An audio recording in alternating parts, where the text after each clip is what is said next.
वहीं समाजवादी पार्टी के लीडर अखिलेश यादव ने वज़ीर-ए-आला योगी आदित्यनाथ को गोरखपुर से टिकट दिए जाने पर रद्द-ए-अमल का इजहार किया है। आइए सुनते हैं उन्होंने क्या कहा है सीएम योगी के बारे में। कहते थे कि मथुरा से लड़ेंगे, कभी कहते थे अयोध्या से लड़ेंगे, कभी कहते थे प्रयागराज से लड़ेंगे, कभी कहते थे देवबंद से लड़ेंगे। मुझे खुशी है इस बात की कि भारतीय जनता पार्टी ने पहले ही उन्हें अपने घर भेज दिया।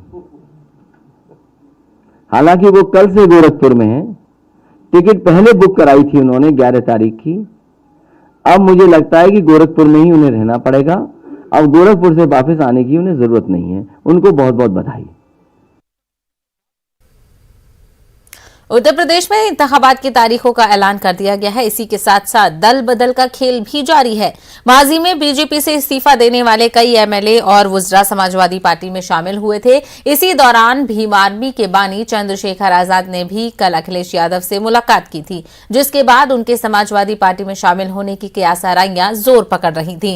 लेकिन आज प्रेस कॉन्फ्रेंस करके चंद्रशेखर ने वाजे कर दिया है कि वो अखिलेश यादव की समाजवादी पार्टी के साथ इत्तेहाद नहीं करेंगे। वहीं उन्होंने कहा कि अखिलेश यादव को दलितों की जरूरत नहीं है।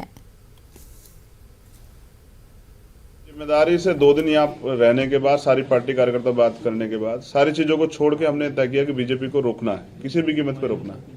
तो बीजेपी ने जो 69,000 शिक्षक भर्ती घोटाले के, इन सबको रोकने के लिए हमने एक कदम बढ़ाया। सकारात्मक रही सब चीजें, लेकिन अंत समय में मुझे लगा कि अखिलेश जी को दलितों की जरूरत नहीं है।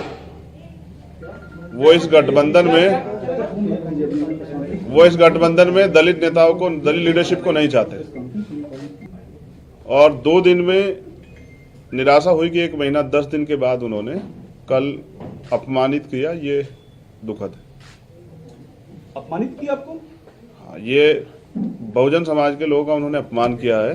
किसने सर? अखिलेश यादव ने। मुझे ये भरोसा था कि वो भी 85% बहुजन समाज के लोगों को इकट्ठा करने का प्रयास करेंगे, क्योंकि हम सब लोग भाजपा को रोकने का प्रयास कर रहे थे। मैं समझता कि यहाँ पीठ के दर्द के बाद भी 2 दिन से हूँ कि किसी तरह से बात सकारात्मक हो जाए, लेकिन कल आने के बाद उन्होंने कहा था कि मैं शाम तक बताता हूँ। उनका जवाब अभी तक नहीं है। अपने दम पे लड़ेंगे और प्रयास करेंगे। जो अभी बिखरा विपक्ष है उसको एकजुट करें। अगर वो नहीं होगा तो अपने दम पे लड़ेंगे। चंद्रशेखर भाई